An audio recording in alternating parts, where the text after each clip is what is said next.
महाकुंभ में मरने वालों के आंकड़े भी दे दें।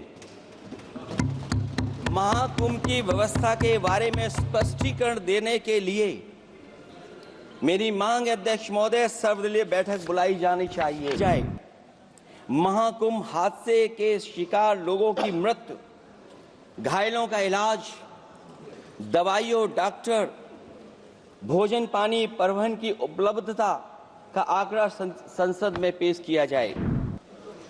महाकुंभ हादसे के लिए जिम्मेदार लोगों पर घोर दंडात्मक कार्रवाई हो। जिन्होंने सच छिपाया है उनको दंडित किया जाए। आप देश के परम अभिभावक होने के नाते हमारा आपसे अनुरोध है कि जहां सरकार बजट के आंकड़े लगातार दे रही है, और जब मैंने अभिभाषण पढ़ा अध्यक्ष महोदय, बहुत सारे आंकड़े सरकार ने दिए हैं। आंकड़े देने से पहले महाकुंभ में मरने वालों के आंकड़े भी दे दें। महाकुंभ की व्यवस्था के बारे में स्पष्टीकरण देने के लिए मेरी मांग अध्यक्ष महोदय सर्वदलीय बैठक बुलाई जानी चाहिए। महाकुंभ आपदा प्रबंधन व खोया पाया केंद्र की जिम्मेदारी सेना को दी जाए। महाकुंभ हादसे के शिकार लोगों की मृत्यु, घायलों का इलाज, दवाइयों, डॉक्टर, भोजन पानी, परिवहन की उपलब्धता का आंकड़ा संसद में पेश किया जाए। महाकुंभ हादसे के लिए जिम्मेदार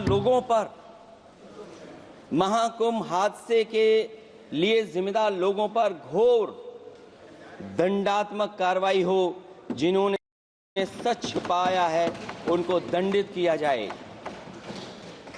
अध्यक्ष महोदय, हम डबल इंजन की सरकार से पूछते हैं, अगर अपराध बोध नहीं था तो आंकड़े दबाए, छिपाए और मिटाए क्यों गए हैं? सच छिपाना और मिटाना भी तो अपराध है। इसका दंड कौन भुगतेगा अध्यक्ष महोदय? जहां इंतजाम होना चाहिए था वहां प्रचार हो रहा था। एक धार्मिक समागम में डबल इंजन का राजनीतिक प्रचार अशोभनीय है, निंदनीय है। इतने बड़े हादसे के बाद कम से कम अब तो वो होर्डिंग उतरवा देना चाहिए। अध्यक्ष महोदय, महाकुंभ की जो तैयारी हुई, जो हम लोगों ने जाना वहां पर, महाकुंभ न केवल 144 साल के लिए ये कहा गया, बल्कि ये भी कहा गया कि पहली बार धरती पर इस तरह का डिजिटल और जो आधुनिक चीजें हैं, टेक्नोलॉजी, उसका इस्तेमाल कर करके महाकुंभ होने जा रहा है।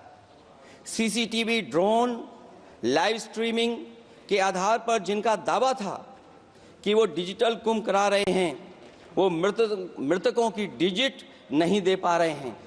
एक तरफ तो जो लोग डिजिटल डिजिटल डिजिटल अध्यक्ष महोदय कहने को थकते नहीं हैं, लेकिन जब कुंभ में इतना बड़ा हादसा हो गया है तो यही सरकार डिजिट नहीं दे पा रही है।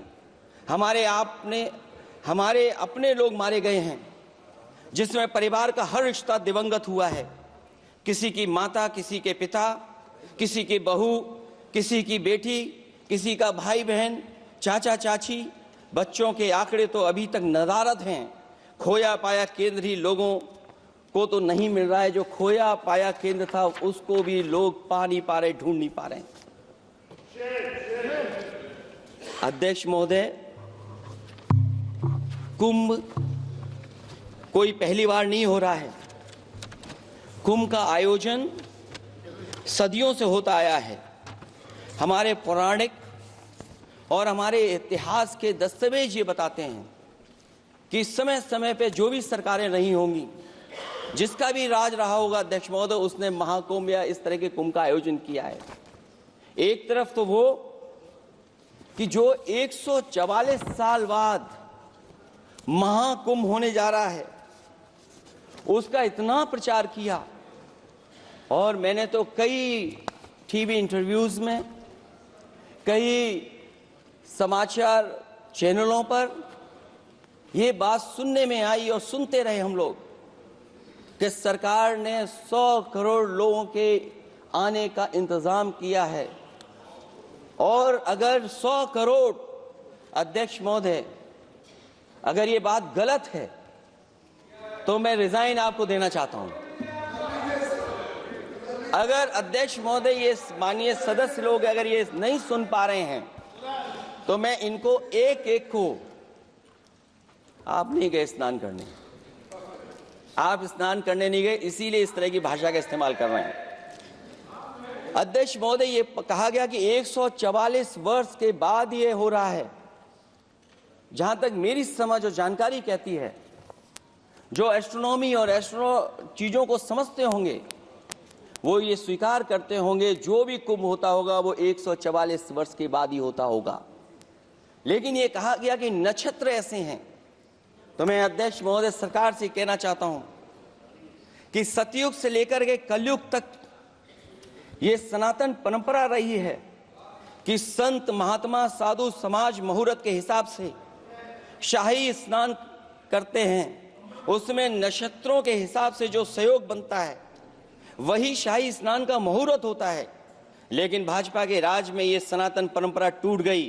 पहले सरकार ने संत समाज को शाही स्नान रद्द करने का आदेश दिया, जिससे अनादिकाल की सनातन परंपरा टूटी। और फिर जब देश भर में ये बात उठी तो उन्होंने हादसे को छिपाकर फिर से आदेश दिया कि अखाड़े शाही स्नान करने जाएं।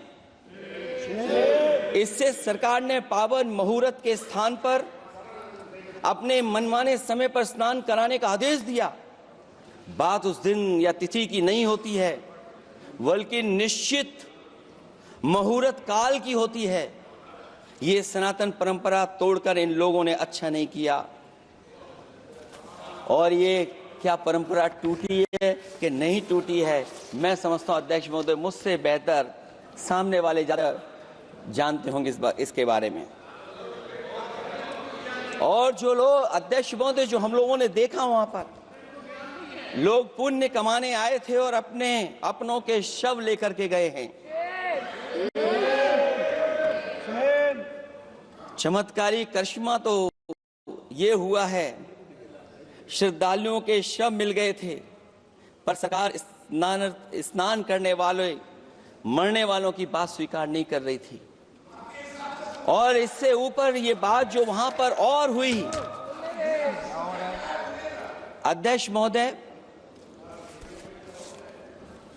जब ये जानकारी हो गई कि कुछ लोगों की जान चली गई, लाशें हैं जो मोर्चरी में पड़ी हैं, अस्पताल में पड़ी हैं, उसके बाद सोचिए सरकार क्या कर रही है। अपने सरकारी हेलीकॉप्टर में फूल भर करके फूलों को डालने का काम किया। सोचिए ये हमारी कहां की सनातनी परंपरा है। मैं जानना चाहूंगा सदन के माध्यम से हमारे माननीय सदस्य बताएं कि जहां लाशें पड़ी रही हों, न जाने कितनी चप्पलें पड़ी थीं, न जाने कितनी चप्पलें पड़ी थीं, न जाने कितने कपड़े पड़े थे, महिलाओं की साड़ियां थी, कपड़े थे, लेकिन उनको कैसे उठाया गया? उन सबको उठाया गया जेसीबी मशीन से, ट्रैक्टर की ट्रॉली से। उनसे उठा करके कहां फेंका कोई नहीं जानता, लेकिन जब उनको लगा कि वहां से बदबू आ रही है तो यही सरकार के लोग छिपाने लगे हैं। यही आपका महाकुंभ का आयोजन था। और हर बात को छिपाने के लिए न केवल ये लोग मीडिया का सहारा ले रहे हैं, मीडिया का सहारा लेते लेते सुनने में आया है कुछ दबाव और कुछ स्वीटनर भी दिए जा रहे हैं जिससे उनकी खबरें बाहर ना आ जाएं। और अगर अध्यक्ष मोदी ये बात सब गलत है मेरी, अगर ये बात सब गलत मैं कह रहा हूं, तो अभी तो नेता सदन को अभी भाषण देना है। और मैं ये बात और कहना चाहता हूं, आप अपनी तरफ से जानकारी कर लीजिएगा। हमारे उत्तर प्रदेश के मुख्यमंत्री जी ने शोक नहीं प्रकट किया था। जब देश की राष्ट्रपति और प्रधानमंत्री जी ने शोक प्रकट किया, उसके बाद 17 घंटे बाद सरकार ने स्वीकार किया। अध्यक्ष मोदी, ये वो लोग हैं जो आज भी कोई सच्चाई स्वीकार नहीं कर सकते।